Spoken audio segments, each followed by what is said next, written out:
Hi hello friends எல்லாருக்கும் வணக்கம். So இந்த வீடியோவில் ரெங்கநாயகி வரதராஜ் காலேஜ் ஆஃப் இன்ஜினியரிங்கில் ஒரு சின்ன இஷ்யூ ஒன்று போயிட்டுருக்கு. அது சில பேருக்கு தெரிஞ்சிருக்கலாம், சில பேருக்கு இன்னும் தெரியாமல் இருக்கலாம். ஸோ என்ன நடந்துகிட்ருக்கு அப்படின்றத நான் சிம்பிளாக சொல்கிறேன். So without any further delay let's get into this video.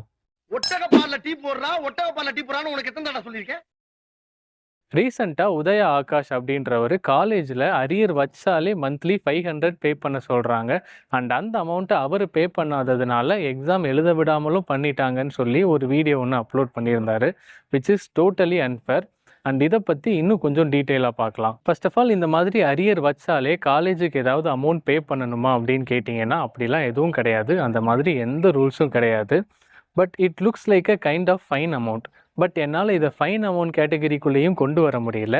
ஏன் அப்படின்னா ஃபைன் அமௌண்ட் அப்படின்றது to reduce the reputation of same violation. ஆனால் இங்கே இந்த மோட்டிவில் தான் அவங்க அமௌண்ட் வாங்கினாங்களா அப்படின்னு கேட்டிங்கன்னா கண்டிப்பாக கிடையாது. ஏன்னா கொஞ்சம் யோசிச்சு பாருங்கள். உதயா ஆகாஷ் அப்படின்றவருக்கு 24 அரியர்ஸ் இருக்குது. ஸோ மந்த்லி 12,000 வருது அண்ட் இயர்லி 1,44,000 வருது. Now how can he pay this?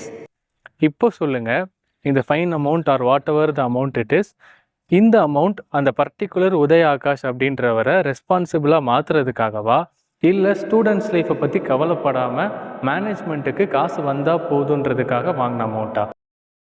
இது ஒரு பக்கம் இருக்கும்போது அந்த other side I am not going to support Udaya Akash also. ஏன்னா 24 arrears which is very clear that he doesn't show any interest on his studies. இந்த தடவை அவர் exam எழுத விட்டுருந்தாலும் அவர் எக்ஸாமை கிளியர் பண்ணியிருப்பாரா அப்படின்றது எனக்கு தெரியலை. அண்ட் ஆல்சோ பர்சனலாக அவர் காலேஜில் எப்படி பிஹேவ் பண்ணுவார் அப்படின்றது எனக்கு தெரியாது. So I am not going to support Udaya Akash. But நான் இங்கே மெயினாக கிரிட்டிசைஸ் பண்ணுறது இந்த மணி வாங்குகிற சிஸ்டமை மட்டும்தான். To be very frank, Renganayaki Varadaraj college tier 3 விட மோசமாக இருக்கிற காலேஜ். அப்படி இருக்கிற காலேஜில் படிக்கிற ஸ்டூடெண்ட்ஸோட ஃபினான்ஷியல் சிச்சுவேஷனை கொஞ்சம் யோசித்து பார்க்கணும். அவங்களால இந்த அமௌண்ட்லாம் பே பண்ண முடியுமா அப்படின்றத எனக்கு தெரியலை. அப்படி இருக்கும்போது இந்த அமௌண்ட்லாம் அவங்க ஃபைன் அமௌண்ட் மாதிரி ஹையர் பண்ணி வாங்குறது ரொம்ப தப்பாக இருக்குது. அண்ட் உதய ஆகாஷுக்கு மட்டும்தான் இந்த ப்ராப்ளமா அப்படின்னு கேட்டிங்கன்னா கண்டிப்பாக கிடையாது. இதே மாதிரி நிறைய பேர் பாதிக்கப்பட்டு அதில் 2-3 பேர் அமௌண்ட் பே பண்ண முடியாமல் டிஸ்கண்டினியூ பண்ணிட்டுலாம் போயிட்டாங்க அப்படின்ற மாதிரி சொல்கிறாங்க. Which is very painful. இப்போ இங்கே இது மட்டும்தான் இஷ்யூவாக இருக்கா அப்படின்னு கேட்டிங்கன்னா கண்டிப்பாக கிடையாது. அங்கே தான் ட்விஸ்டே இருக்குது. லைக் காலேஜில் இன்ஃப்ரா எதுவுமே சரியில்லை, பில்டிங்ஸ் எல்லாம் இடிஞ்சு விழுகிற மாதிரி இருக்குது. அண்ட் காலேஜோட பஸ்ஸஸ் எதுவுமே சரியில்லைன்னு சொல்கிறாங்க. பஸ்ஸஸை நான் பர்சனலாகவே பார்த்துருக்கேன். எனக்கே தெரியும் அந்த பஸ்ஸஸில் சேஃப்டி இல்லைன்றது பார்த்தாலே தெரியும். லைக் ரொம்ப பேடாக இருக்கும். அண்ட் இதெல்லாம் பார்க்கும்போது காலேஜோட ரெஸ்ட் ரூம்ஸ் அவங்க எப்படி மெயின்டைன் பண்ணுறாங்கன்னு என்னால் யோசிச்சு கூட பார்க்க முடியல.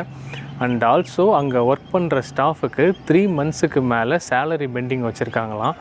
இதெல்லாம் கேட்கும்போது எனக்கு தோன்ற ஒரே விஷயம் என்ன அப்படின்னா, this management is not fit to run a college அப்படின்றது எனக்கு தோணுது.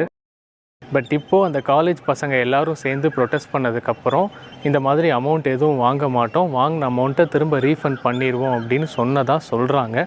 பட் என்ன நடக்க போகுது அப்படின்றது தெரியல. எனிவேஸ், இந்த மாதிரி நிறையா இஷ்யூஸ் நிறையா இடத்துல போயிட்டு தான் இருக்குது, not only in colleges. But இதெல்லாம் ஸ்பாட்லைட்டுக்கு கொண்டு வரணும் அப்படின்னா we have to ask questions. If we feel anything is unfair அப்படின்னா கண்டிப்பாக we have to ask questions. அப்படி இருந்தால் மட்டும்தான் இது வெளியில் வரும். Hope you all understand this. And இந்த விஷயத்தை பற்றி உங்களோட அண்டர்ஸ்டாண்டிங் என்ன, நீங்கள் என்ன நினைக்கிறீங்க அப்படின்றத கமெண்ட் செக்ஷனில் ட்ராப் பண்ணுங்கள்.